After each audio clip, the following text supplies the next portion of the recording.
Bueno, en esta clase número 6 del práctico nos concentramos específicamente en resolver los últimos ejercicios seleccionados para revisar el tema de la potencia en las cargas que operan en corriente alterna, y luego de eso comenzamos a revisar algunos planteos que buscan, determinar cómo resultan las variables de tensión y de corriente respecto del comportamiento transitorio de algunos circuitos.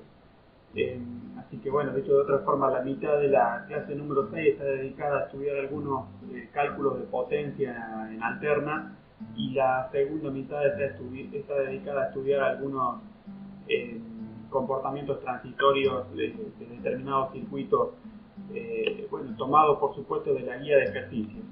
Así que para seguir el desarrollo pautado para esta clase, podríamos tomar como primera referencia uno de los problemas de la guía de ejercicio, que es concretamente el problema 238. Entonces, en este problema 238 dice que hay un transformador de 30 kilovoltios amperios, es decir, 30 kVA, que alimenta una carga de 15 kilovatios, que a su vez tiene un factor de potencia 0,6 en retraso.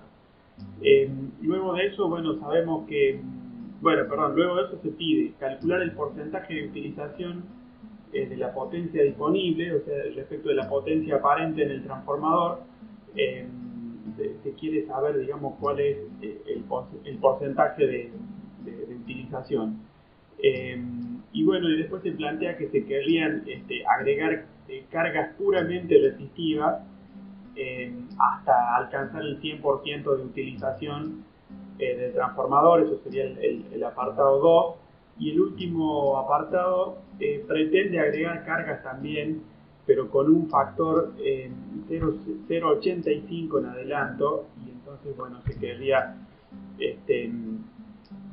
también llegar al 100% de utilización del transformador. Entonces vamos a plantear entonces este problema 238. Lo podemos analizar de esta manera. Bien, tenemos entonces como consigna que hay un cierto generador. Entonces abrí una fuente de alterna, hay un transformador, eso dice la consigna. Entonces de este transformador resulta la conexión a una cierta carga. Entonces, en esta carga lo que tenemos es la información de que hay una potencia consumida de 15 kilovatios, una potencia disipada, de 15 kilovatios. No obstante, el factor de potencia resulta ser, el factor de potencia es 0,6 en retraso. Un factor de potencia entonces de 0,6 en retraso es lo que tenemos definido en la consigna. Entonces en este transformador resulta que, ¿cómo se diría? Tenemos, esta es otra forma de referirnos al transformador, con esa simbología donde se resalta, la presencia de un núcleo, de un entrehierro que produce el acoplamiento, o que propicia un acoplamiento significativo. Bien, entonces lo que sabemos es que en este transformador hay una potencia aparente, podríamos llamarle S, la S del transformador, es de 30, como decía la consigna, 30 kilovoltios amperios. Y lo que queremos saber, responde a las consignas que hemos revisado recién. No obstante, podemos comenzar, a estudiar este problema viendo lo siguiente. Evidentemente el circuito por sí mismo en este caso no tiene mayor información, Eh, no obstante, lo que esperaríamos es lo siguiente. Deberíamos estudiar bueno, una representación gráfica que ya hemos anticipado, hemos sugerido previamente, y es la que resulta de interpretar que existe un triángulo de potencia. Bueno, entonces nosotros podríamos decir lo siguiente. Podemos representar, digamos, bueno, entonces para resolver, digamos, la primera consigna, entonces vamos a hacer el siguiente análisis. La consigna 1, o el apartado 1 de la consigna, nos invita a analizar cuál es el porcentaje de utilización de este transformador. Bueno, básicamente el principio físico es que construir el transformador implica, digamos, construir, por supuesto, los devanados, las bobinas de este transformador, y esas bobinas se construyen, digamos, bueno, con alambre metálico que tienen un determinado costo, ¿no es cierto? Entonces, digamos, el aparato tiene el costo determinado de una forma importante por la corriente que tiene que soportar, la corriente que tiene que soportar, especialmente en el devanado secundario. Entonces, bueno, en ambos devanados, digamos, pero el problema lo podemos plantear acá desde el devanado secundario. Entonces, la idea es que la potencia disipada, es decir, la potencia activa, es de 15 kilovatios, pero estamos viendo en esta consigna que el factor de potencia es sumamente malo. Digamos, los valores adecuados suelen ser cercanos a la unidad, y acá tenemos un factor 0,6, por lo tanto la carga tiene una componente reactiva sumamente mala, y eso hace que se demande una corriente alta digamos, se demanda una corriente alta del transformador, con lo cual, digamos, hay una especie de mal uso del transformador, porque la potencia activa es de 15 kilovatios, pero hay una componente de potencia reactiva que se desarrolla de forma significativa cuando el factor de potencia es uno muy diferente de la unidad. Digamos, cuando el factor de potencia se aleja de la unidad, la potencia reactiva es significativa, y eso está digamos, alineado con exigir más corriente de la necesaria. Por esa razón, digamos, aparece este concepto de mal uso, o si se quiere, bueno, digamos, de desaprovechamiento, digamos, quise decir, de la componente, sí, de la energía, al fin y al cabo. Bueno, entonces, más allá de este concepto de que el factor de potencia es malo, quisiéramos ver en qué porcentaje, digamos, estamos utilizando ese transformador. A eso lo podemos hacer con un triángulo de potencias, como anticipamos, y se podría, digamos, aclarar, digamos, la interpretación tal vez con la ayuda de este gráfico. Vamos a poner un triángulo donde en este triángulo hay un cierto ángulo,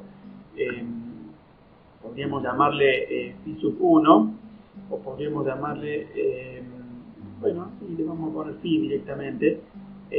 Vamos a aclarar que phi es el arco coseno del factor de potencia conocida, que le hemos llamado fp1. Bueno, entonces a su vez sabemos que el factor de potencia está en retraso, y entonces tomamos como convención graficar hacia arriba respecto del eje horizontal el trazo, digamos, o el segmento el lado del triángulo, perdón, que representa la potencia reactiva. Esa es nuestra convención. Entonces tenemos la potencia P de 15 kilovatios, tenemos el ángulo phi,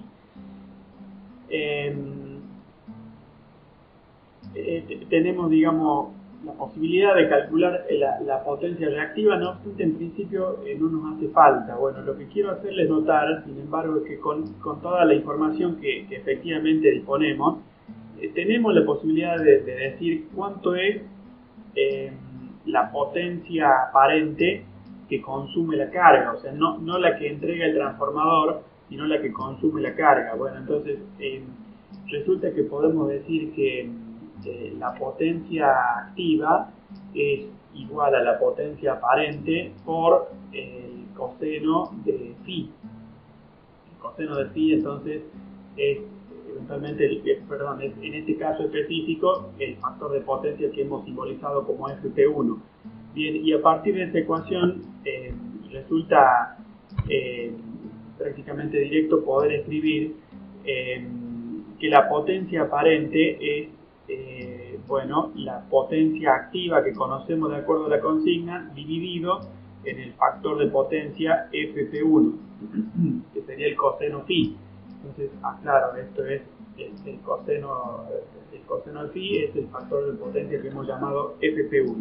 Bien, a partir de eso, si no me equivoqué con la calculadora, esto resulta en 25 kilovoltios amperios.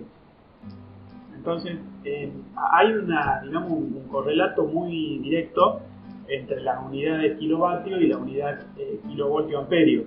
Entonces, en ese correlato se hace más o menos intuitivo observar cómo estamos consumiendo 25 kVA y estamos teniendo un uso eficiente de solamente 15 kilovatios. O sea, lo ideal hubiera sido tener los kVA numéricamente iguales, quiero decir, a los kilovatios, y eso no ocurre porque el factor de potencia está, bueno, para este ejemplo, para este ejercicio, demasiado alejado de la unidad.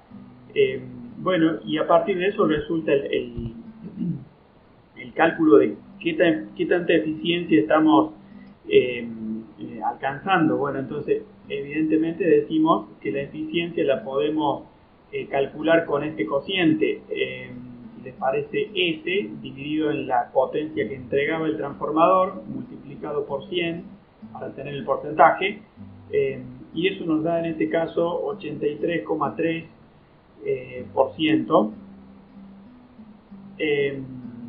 Bueno, y entonces este es el resultado de la primera consigna. Ahí estamos, digamos, revisando uno de los detalles que expone este problema. Por un lado es cómo usar el máximo de potencia del transformador o del generador, aunque este ejercicio propone suponer que era un transformador y no un generador.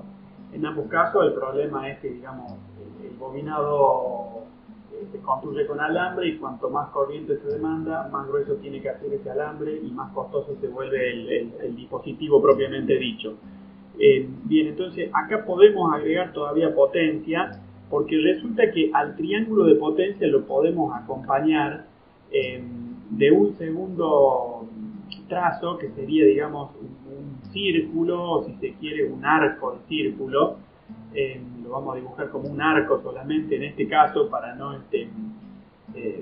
para no hacer tan compleja la representación gráfica, pero digamos, ese arco de círculo se supone que tiene el centro por acá, y en esa interpretación resulta que el radio de ese círculo podemos decir que es la potencia disponible en el generador, o en este caso en el transformador. Entonces la potencia aparente de 30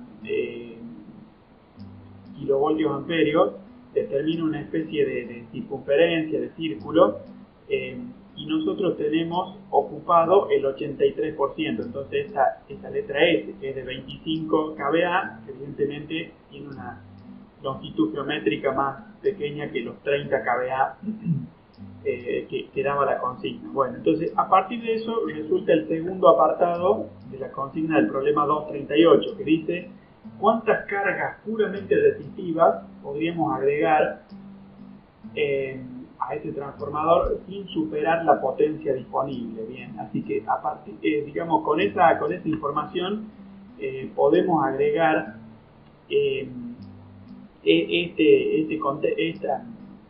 este detalle en el gráfico del triángulo de potencia. Bueno, entonces vamos a pasar a la consigna 2.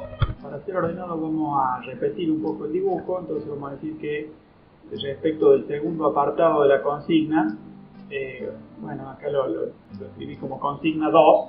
Entonces el concepto es el siguiente. Bueno, tenemos el triángulo de potencia, ya sabemos que conocemos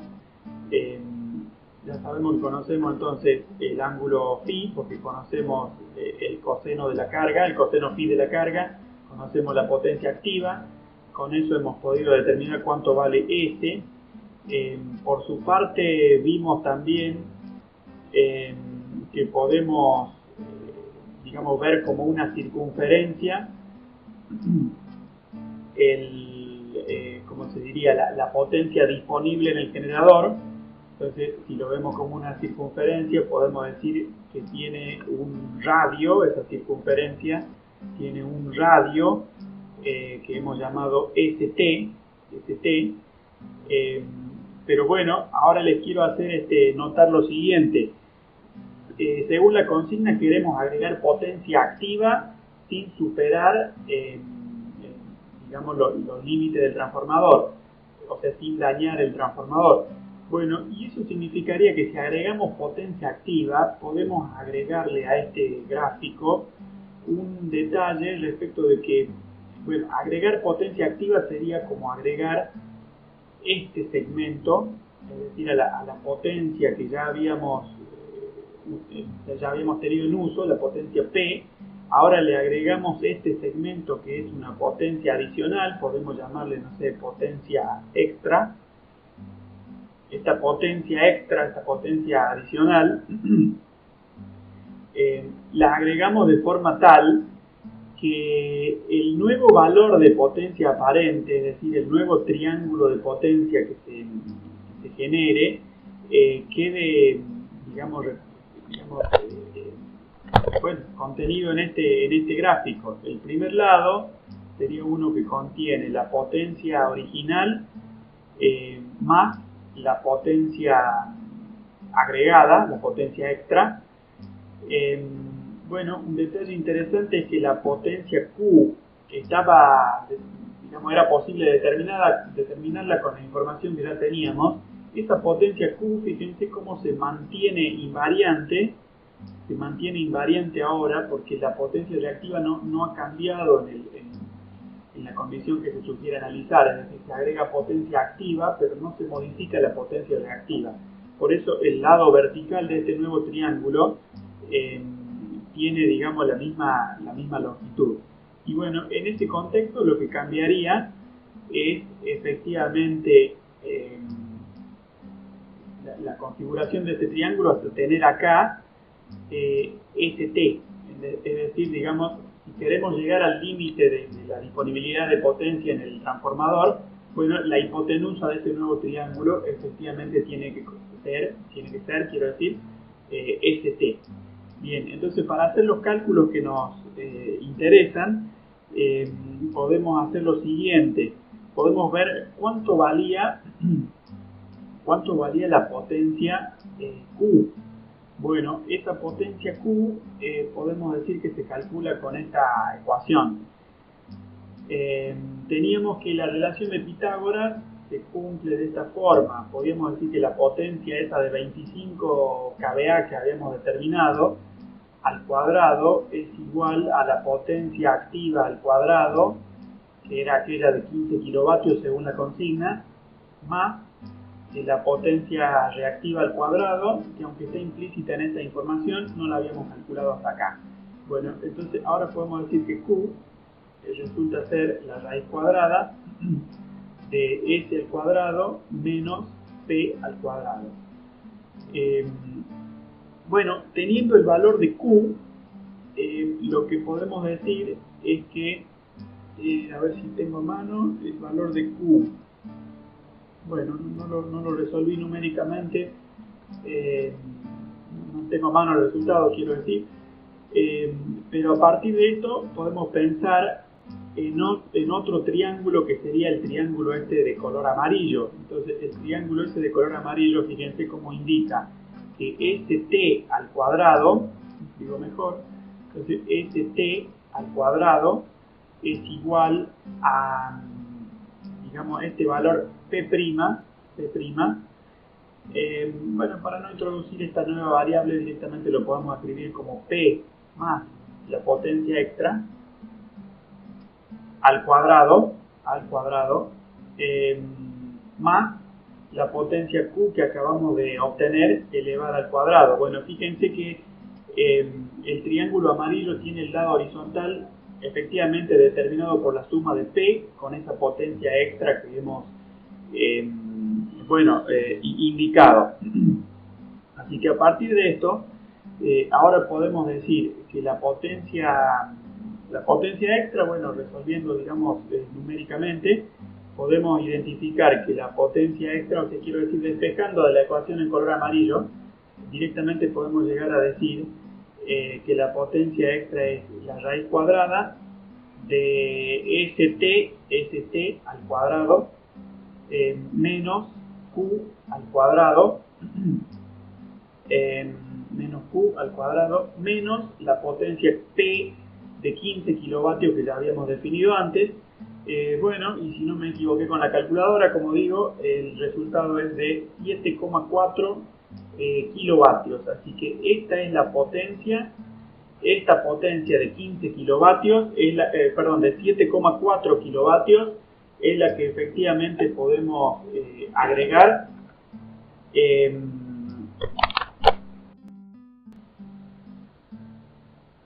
Bueno, entonces vemos que la potencia que se puede agregar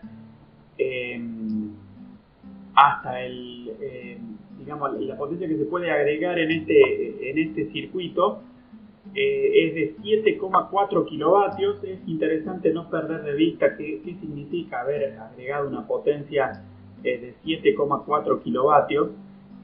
Bueno, básicamente se supone haber puesto otra carga en paralelo.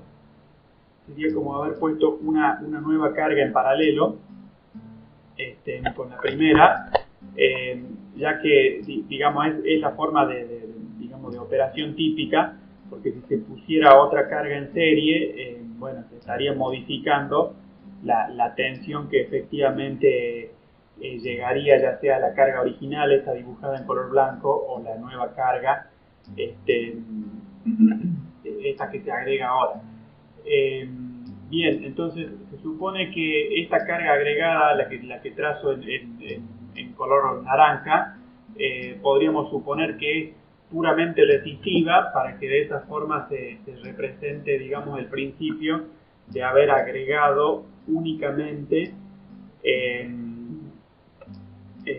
potencia activa. Bueno, entonces ese es un detalle, digamos, interesante de lo que hemos analizado.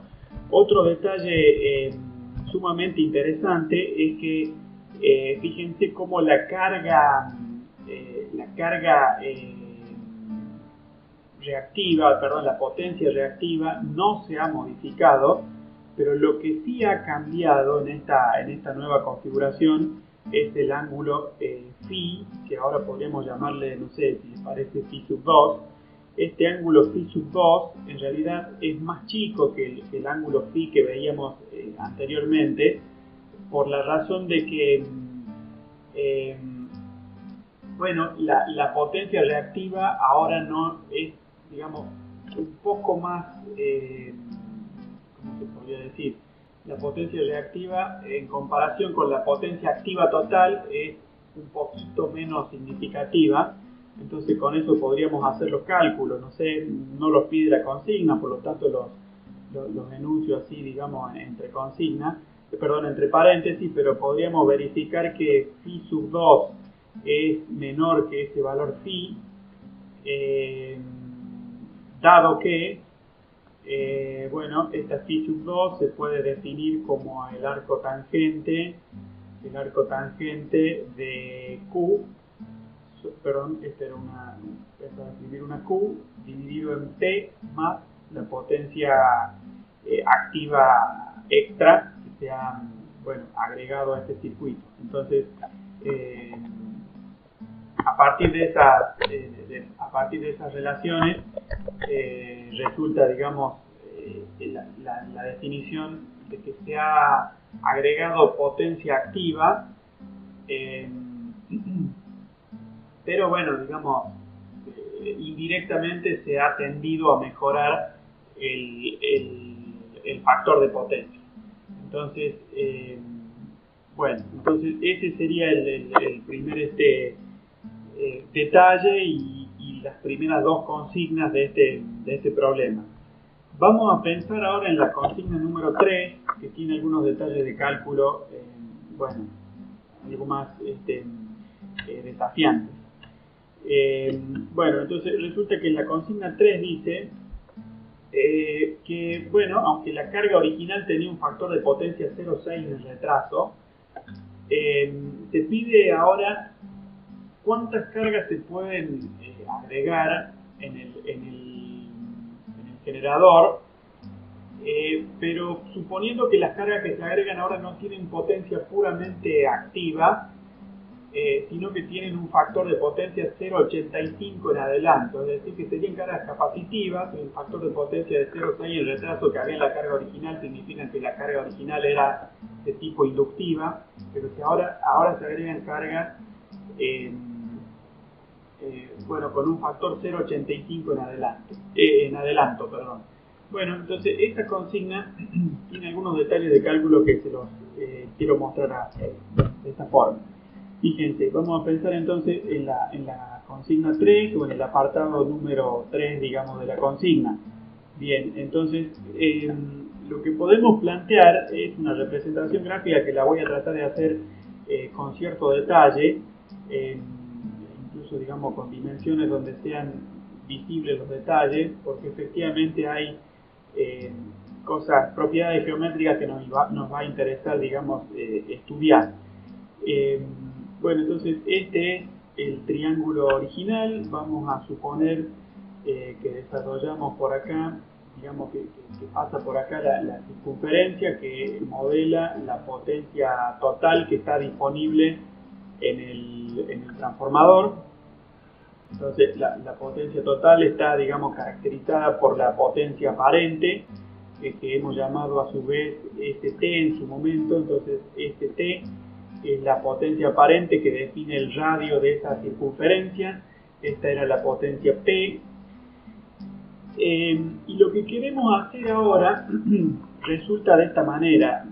Si este era el ángulo que habíamos llamado phi y que estaba dado, teníamos phi dado por el arco coseno del factor de potencia original que habíamos llamado FP1. Entonces, ahora lo que decimos es que se agrega una carga que tiene un factor 0,85 en adelante, por lo que podemos decir que lo que se agrega es una carga que tiene su triángulo de potencias,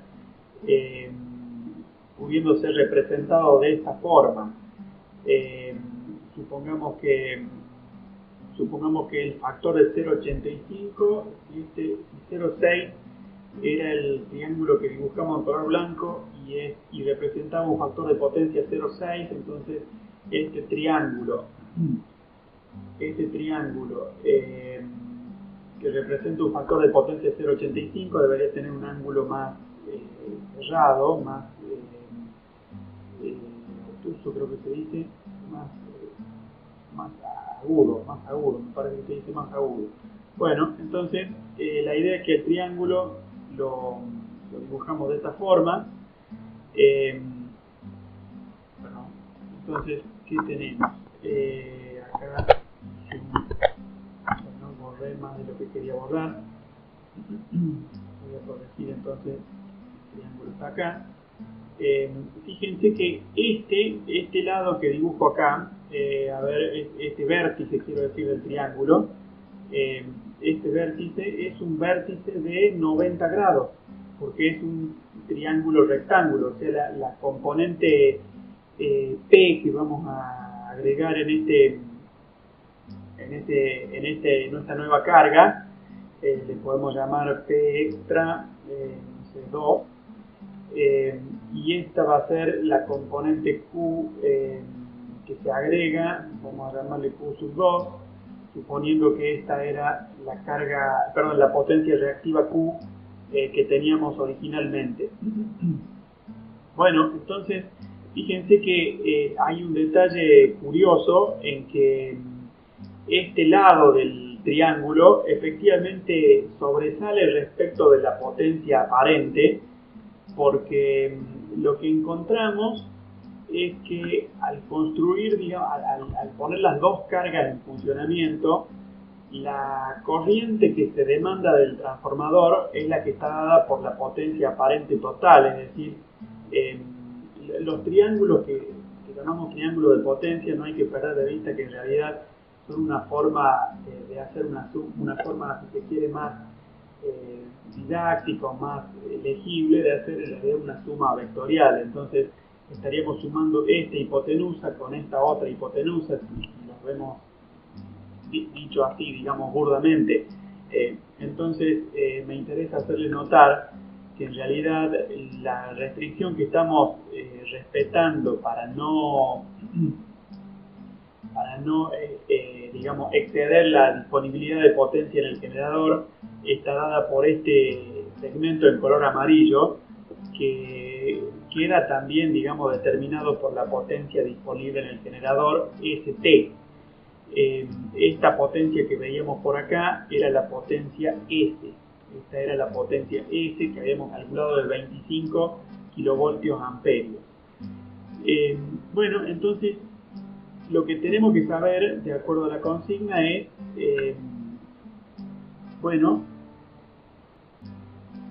el máximo valor de potencia activa que se puede agregar. Esa es la consigna puntualmente.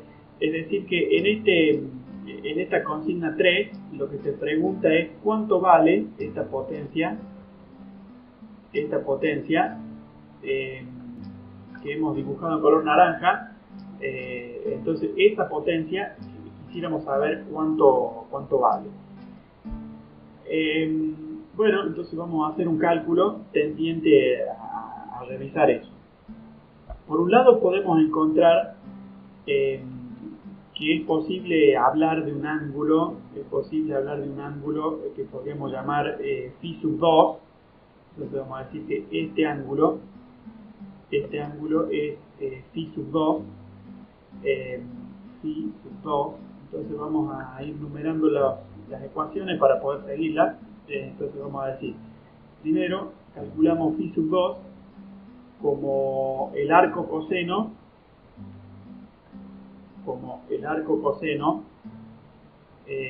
de 0,85. Entonces 0,85 era el factor de potencia que habíamos dicho que tenía la carga que se agregaba. Entonces este triángulo de color naranja sigue siendo, de acuerdo a nuestra representación del circuito, el triángulo en color naranja representa la carga en color naranja que está dibujada acá. Para la consigna 2, esta carga era puramente resistiva. Para la consigna 3, o para el apartado 3 de la consigna, como que prefiera decirlo, esta carga no es puramente resistiva, sino que es una tal que tiene un factor de potencia 0,85 en adelanto. Por eso hacemos este cálculo. Un factor de 0,85 en adelanto evidentemente significa que hay una componente capacitiva. Bien, entonces para hacer eso tenemos el cálculo de phi sub 2. Otro cálculo que podríamos hacer es el del ¿cómo se dice? El ángulo gamma que tenemos entre estos límites, entre estos dos segmentos, Bueno, entonces ahora que conocemos phi sub 2, podemos determinar cuánto vale el ángulo gamma. Entonces el ángulo gamma lo podemos escribir de esta forma: dado que la suma de los ángulos interiores de un triángulo suma 180 grados, pensando en grados sexagesimales, podemos decir que gamma es 180 menos 90 grados. Estos 90 grados son por el ángulo recto que está resaltado en el triángulo de color naranja, menos el valor phi sub 2 que hemos determinado previamente. Así que a partir de ahí lo que resulta es que podemos ver que en realidad el segmento de Q2 y el segmento de Q son perfectamente verticales, y a partir de eso resulta que el ángulo gamma que hemos identificado aparece también en otra parte de este gráfico, y es exactamente entre el lado, digamos, entre el lado Q del triángulo en color blanco y la hipotenusa del triángulo en color naranja. Así que a partir de eso, el otro valor que podemos tratar de considerar o de tener en cuenta es este ángulo que le vamos a llamar alfa. Este ángulo alfa podríamos decir que obedece a este cálculo. Alfa es igual, siguiendo una regla similar, aquí hay un nuevo triángulo, perdón, hay un nuevo ángulo de 90 grados para este triángulo en color blanco. Digamos, la suma de los lados, perdón, la suma de los ángulos de este triángulo tiene que dar 180 grados, una vez más. Entonces ahora podemos decir que esos 180 grados, si le restamos los 90 grados del ángulo recto que les resaltaba, y si le restamos el valor de phi, bueno, tiene que dar cuánto vale alfa. Y a partir de eso, bueno, a partir de eso, ahora podemos decir en el paso 4, podemos decir que hay un cierto ángulo que es interesante. Bueno, este ángulo lo podemos trazar sumando alfa con gamma. Entonces, en este trazo quiero hacerles notar como el ángulo, podríamos llamarle phi. Bueno, phi es una variable que la usamos en otro contexto, entonces podríamos decirle phi, pero con esa otra forma de escribir. Entonces, ahora diríamos que, digamos, otra notación para la variable phi, bueno, nos sirve en este contexto. Entonces, phi, escrito de esta forma, resulta ser alfa más gamma. Bueno, y a partir de esto, el paso siguiente es el detalle más curioso de este cálculo. Resulta que en el paso 5 podríamos considerar algo que se conoce como teorema del seno.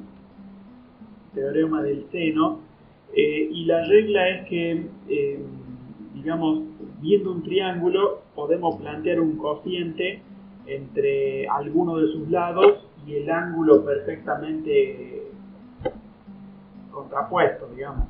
No sé si cabe la palabra perfectamente, pero digamos, el cociente entre un lado del triángulo y el ángulo contrapuesto, digamos, sirve para comparar con un nuevo cociente entre otro lado del triángulo y el nuevo ángulo contrapuesto, digamos. Entonces, concretamente acá podemos decir que el teorema del seno lo podemos analizar considerando el triángulo que forma la hipotenusa del triángulo blanco con la hipotenusa del triángulo en color naranja y este segmento de color amarillo. Bien, entonces podríamos decir que ST dividido en el seno del ángulo contrapuesto, que sería el ángulo phi, entonces ST dividido en el seno de este ángulo phi se iguala con otro cociente, donde ahora podríamos tomar, por ejemplo, el lado S, y de esta forma ¿cómo diríamos? El ángulo contrapuesto pasa a ser, por ejemplo, este ángulo ρ que hasta aquí desconocíamos. Entonces, este ángulo ρ nos permite terminar de escribir el teorema del seno. Entonces, ST sobre seno de phi es igual a S sobre el seno de este ángulo ρ. Así que de esta forma podemos ir al paso 6 de nuestro cálculo, donde podríamos escribir directamente que ρ es igual al arcoseno de este cociente. Tendríamos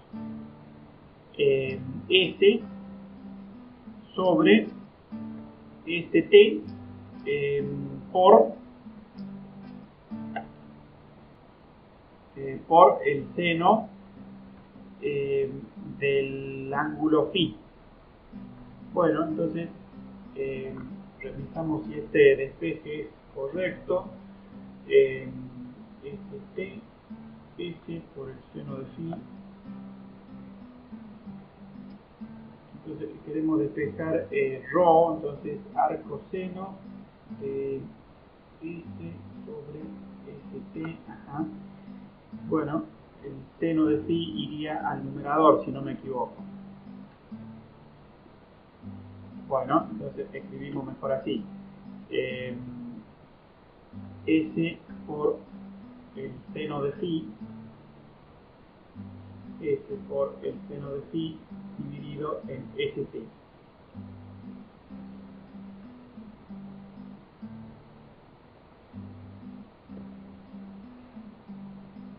Bueno, entonces a partir de eso tenemos despejado cuánto vale ρ.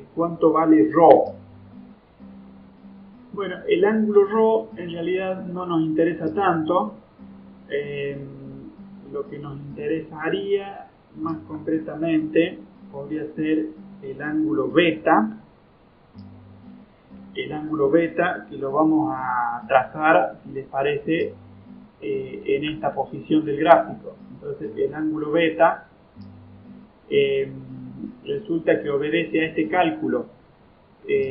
Beta es igual a phi, que era la definición del arco coseno del factor de potencia 0,6, menos el ángulo... entonces phi a beta es lo que queremos conocer, entonces tendríamos que usar una regla diferente. Podríamos usar el triángulo dado por la hipotenusa del triángulo en blanco, la hipotenusa del triángulo en color naranja y el lado ST. Entonces ahora podríamos decir que ese triángulo tiene una suma igual a 180 grados, con lo que ahora podríamos escribir 180 grados menos el ángulo φ que habíamos determinado antes y menos el ángulo ρ que acabamos de determinar. Así que en este contexto ahora puede plantearse como paso 8 definir lo siguiente, definir directamente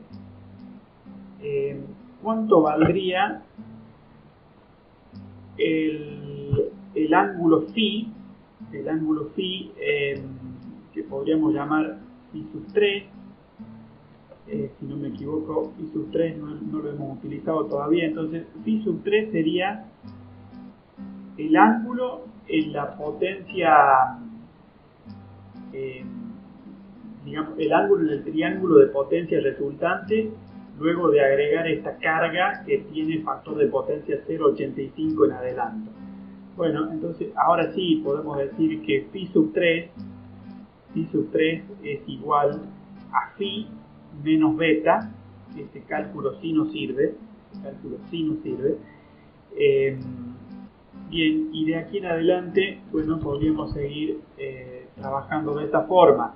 Podríamos decir que el paso 9 en nuestro cálculo sería recordar que la potencia P más la potencia que queremos agregar, esta que hemos llamado potencia extra 2, entonces esa potencia activa global, digamos, es igual a ST por el coseno de este ángulo φ3 que acabamos de tener en cuenta.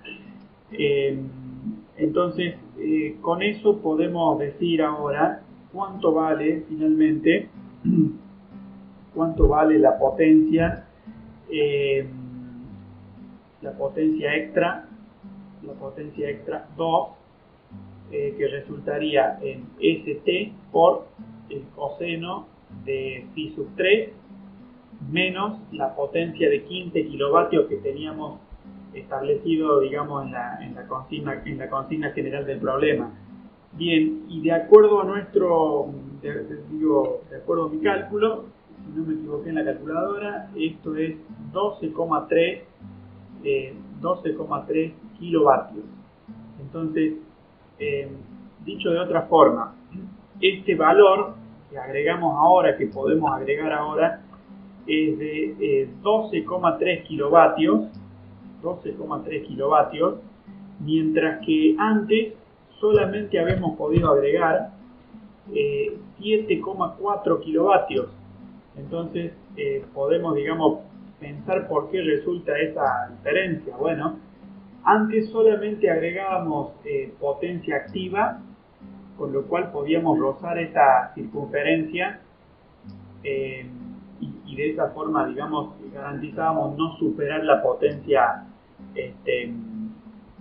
disponible en el generador, porque llegábamos a trabajar con la potencia total del generador por medio de un ángulo que habíamos llamado phi sub 2 y su correspondiente factor de potencia.